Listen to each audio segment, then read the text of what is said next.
सुपोषण अभियान के तहत स्नेह शिविर स्थलों पर 12 दिवसीय स्नेह शिविर कार्यक्रम का जब आयोजन होगा, उस दौरान प्रतिदिन उपस्थित बच्चों की माताओं के साथ में भिन्न भिन्न विषयों पर सत्र आयोजित किए जाएंगे। उसमें पहले दिन साफ सफाई का सत्र आयोजित किया जाएगा, जिसमें माताओं को व्यक्तिगत स्वच्छता का महत्व, व्यक्तिगत स्वच्छता आचरण की कुंजी है, इस संबंध में उन्हें जानकारी देना है। हाथ धुलाई तकनीकी के 6 चरण उन्हें समझाना है, जिससे कि बच्चे की साफ सफाई पर ध्यान दें और बच्चा स्वस्थ रहे। दूसरे दिन अल्प पोषण और कुपोषण पर माताओं के साथ में सत्र आयोजित होगा। सत्र अल्प पोषण कुपोषण के अंतर्गत कुपोषण के प्रकार क्या है, क्यों बच्चा कमजोर है और इस कुपोषण के कारण क्या है और उसका परिणाम अंत में क्या होगा, ये माताओं को समझाना। तीसरे दिन बाल एवं शिशु पोषण सत्र का आयोजन किया जाएगा। इस सत्र में वृद्धि अवलोकन का महत्व, माताओं को बच्चों के वजन की वृद्धि अवलोकन के संबंध में ग्रोथ चार्ट रख करके उनको समझाइश दी जाएगी। चौथे दिन बाल एवं शिशु पोषण सत्र का आयोजन किया जाएगा। इसमें जीवन चक्र में प्रथम 1000 दिवस में पोषण एवं देखभाल की महत्ता के संबंध में माताओं को समझाइश दी जाएगी। इसमें गर्भावस्था से लेकर के बच्चे के 2 वर्ष तक का जीवन चक्र के संबंध में माताओं को कैसे पोषण आहार का ध्यान रखना है, इसके संबंध में समझाइश दी जाएगी। संस्थागत प्रसव अपनाने के लिए तुरंत स्तनपान शुरू करवाने का महत्व भी इसमें सम्मिलित किया जाएगा, जिससे कि जन्म के बाद तुरंत स्तनपान करवाने और 6 माह तक केवल स्तनपान के महत्व को माताओं को समझाया जाएगा। 5वें दिवस में बाल एवं शिशु पोषण के संबंध में सत्र आयोजित किया जाएगा।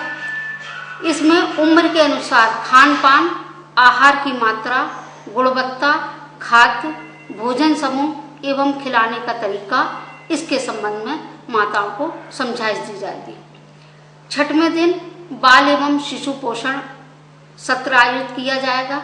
इसमें माताओं को बीमारी के समय खान पान एवं देखभाल के संबंध में जानकारी दी जाएगी एवं माताओं को समझाइश दी जाएगी कि बीमारी के समय ना तो स्तनपान बंद करें बच्चों का और ना खान पान बंद करें।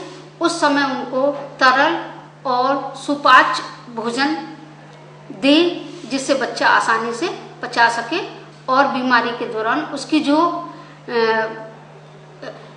कमी आ रही है शरीर में, वो रिकवरी हो सके। 12 दिवसीय स्नेह शिविर के दौरान 7वें दिन बाल एवं शिशु पोषण के बारे में जानकारी दी जाएगी। सत्र खतरे के लक्षणों की पहचान एवं परिवार स्तर पर सामान्य बीमारी और डायरिया के प्रबंधन के बारे में जानकारी दी जाएगी। इसी तरीके से स्नेह शिविर के 8वें दिन बाल एवं शिशु पोषण के बारे में जानकारी देंगे। सत्र टीकाकरण का महत्व बताया जाएगा।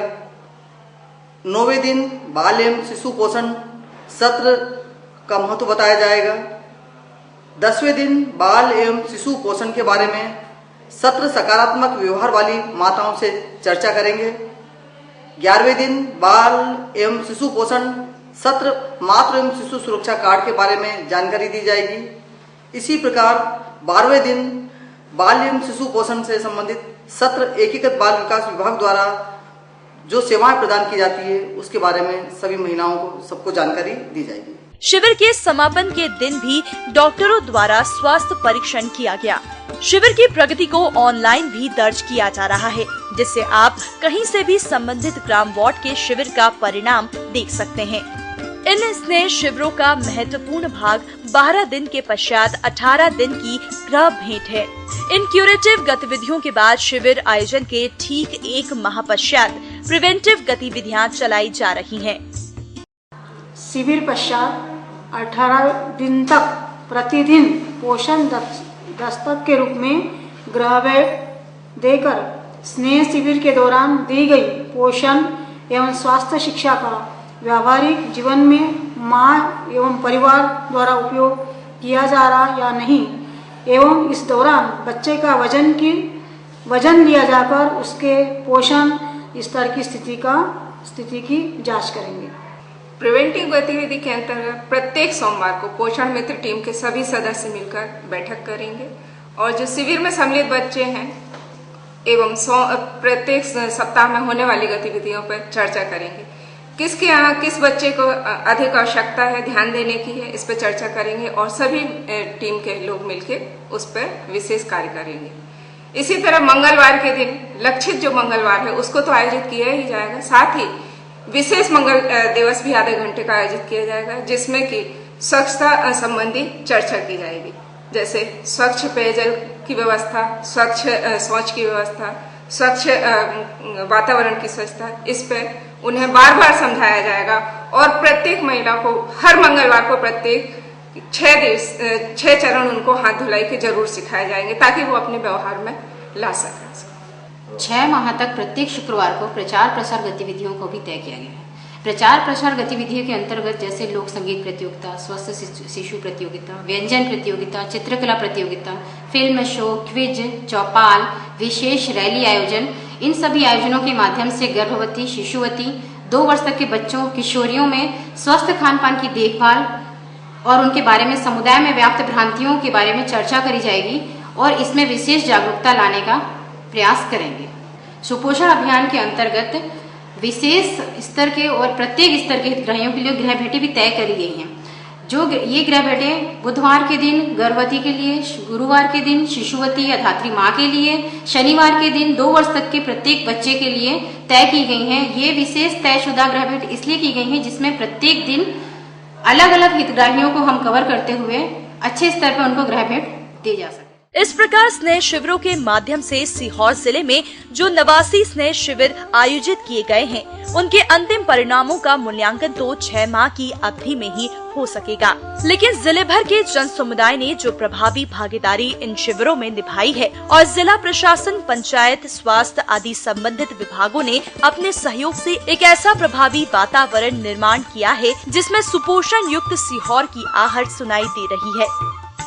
मध्य प्रदेश शासन के माननीय मुख्यमंत्री श्री शिवराज सिंह जी चौहान की सर्वोच्च प्राथमिकता वाली 100 दिवसीय कार्ययोजना के तहत सुपोषण अभियान के रूप में सीहोर जिले में 89 स्नेह शिविरों का आयोजन 2 चरणों में किया जा रहा है। इनमें से प्रथम चरण में जहां 64 स्नेह शिविर लगाए गए, वहीं दूसरे चरण में 25 स्नेह शिविरों का सफलतापूर्वक आयोजन किया गया।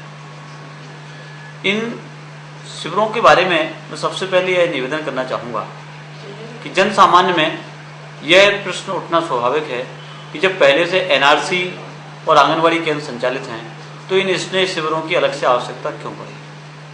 वास्तव में स्नेह शिविर समुदाय आधारित पोषण प्रबंधन का परिणाम है, अर्थात कुपोषण का निवारण समुदाय के द्वारा, समुदाय के बीच, समुदाय के तरीकों से किया जाए, यही स्नेह शिविर का मूल मंत्र है। इसलिए इसके लिए सामुदायिक एनआरसी का नाम भी दिया गया है। अर्थात जो हमारे परंपरागत एनआरसी हैं, जहां माँ और बच्चे को 14 दिन तक रहना पड़ता है, उसमें उनको गांव से, परिवार से दूर रहने के कारण कई बार आने में कठिनाई होती है और दूसरा समुदाय के बीच से उसका हल नहीं आ पाता है। इसलिए जो हमारे सुपोषण अभियान के स्नेह शिविर हैं उनमें इस बात का विशेष ध्यान रखा गया है कि 12 दिन तक जो क्यूरेटिव गतिविधि चले उसमें माँ और बच्चे को एक साथ स्नेह शिविर में रखते हुए समुदाय आधारित सुपोषण प्रबंधन किया जाए। इसके तहत जहाँ बच्चे को भोजन और माताओं द्वारा तैयार थर्ड मील दिया जाता है, वहीं इन माताओं को शिविर में ही कुपोषण के क्या कारण हैं, उनके परिवार में उपलब्ध संसाधनों से कुपोषण को कैसे दूर किया जा सकता है, कुपोषण दूर करने में उनके अपने गांव की क्या भागीदारी है, जैसे विषयों पर समझाइश देते हुए उनके लिए निःशुल्क भोजन भी उसी शिविर में उपलब्ध कराया जाता है। कुपोषण निश्चित तौर पर हमारे और आपके समुदाय के बीच से ही, समुदाय के प्रयासों से ही, समुदाय के संसाधनों से ही बड़ी आसानी से दूर किया जा सकता है। जरूरत इस बात की है कि हम अपने बच्चे को, गर्भवती माता को, शिशुवती माता को एक पर्याप्त सहयोग और साथ में उनके पोषण स्तर से बाहर आने में अपनी भूमिका का निर्वाह करेंगे तो निश्चित तौर पर ही सीहोर जिले को हम बहुत जल्दी कुपोषण मुक्त बना सकेंगे। परियोजना अंतर्गत 16 स्नेह शिविरों का आयोजन किया जाना था, जिसमें से प्रथम चरण में 10 शिविरों का आयोजन किया जा चुका है और द्वितीय चरण में 6 स्नेह शिविरों का आयोजन किया जाएगा। इसके अंदर स्नेह शिविर जो है 12 दिन तक आंगनबाड़ी केंद्र पर बच्चे, कुपोषित बच्चे रहेंगे, उनके अभिभावक माताएं भी साथ रहेंगी, उनका स्वास्थ्य परीक्षण, वजन मेले का आयोजन किया जाएगा। तो उनको थर्ड मील के रूप में भोजन बच्चों को दिया जाएगा और जो बच्चों की माता हैं, अभिभावक हैं, उनको भी खाना भोजन दिया जाएगा। मेरे यहाँ सुपोषण अभियान के तहत प्रथम चरण में 2 फेज में 9 गाँव में और वार्डों में ये CNRC शिविर आयोजित किए गए थे। इसमें 72 बच्चों को चिन्हित किया गया था और जनपद स्तर पर और जिला स्तर पर मतलब जो निर्देश प्राप्त हुए थे वहाँ के प्रशिक्षण दिए गए थे। और इसके बाद जो 12 दिन तक ये शिविर आयोजित किए गए, 1 मार्च से 12 मार्च तक, इसके बाद 24 मार्च से 4 अप्रैल तक 2 चरणों में आयोजन हुआ। उसमें जो चिन्हित बच्चे जो वृद्धि हुई वजन में वो लगभग 75% देखी गई। मेरी परियोजना में स्नेह शिविर के प्रथम चरण में 10 स्नेह शिविरों का आयोजन किया गया। उपरोक्त शिविरों से बच्चों को बड़ा फ़ायदा हुआ, गांव में एक नई जागरूकता आई है और महिलाओं और बच्चों को एक नया अनुभव हुआ कि घर में ही हम किस प्रकार से हमारे बच्चों को ठीक कर सकते हैं और कुपोषण के प्रति मतलब कैसे बच्चों को स्वस्थ रखना है, एक नई जागरूकता आई है। मैंने ये पाया है कि इन शिविरों के माध्यम से एक गांव में उत्सव जैसा माहौल बना और ये भी पाया कि माताएं बच्चों के प्रति कुछ उनमें जागरूकता में वृद्धि हुई है। दूसरा बड़ी बात कि इन शिविरों में बच्चों के स्वास्थ्य में निरंतर सुधार महसूस हुआ। ये शासन की एक अभिनव प्रयोग है जिसका फायदा निरंतर बच्चों को प्राप्त हो रहा है। स्नेह शिविर के अंतर्गत तकरीबन 9 आंगनवाड़ियों में स्नेह शिविर का आयोजन किया गया है, जिसमें सभी बच्चों द्वारा जो है उत्साहपूर्वक भाग लिया। उससे पहले प्रत्येक गांव में प्रचार प्रसार किया गया, जिसके माध्यम से हमने जो है रैली निकाली और डोंडी बिठवा करके सभी लोगों को सूचित किया गया। और उससे पहले पोषण मित्र टीम का बैठक की गई और बैठक के बाद जो है ये पूरी शिविर का आयोजन 1 से लेकर 12 तारीख तक आयोजन किया गया, जिसमें बच्चों को नाश्ता, खाना और थर्ड मील के रूप में समूह के माध्यम से जो पोषण आहार मीनू अनुसार दिया गया।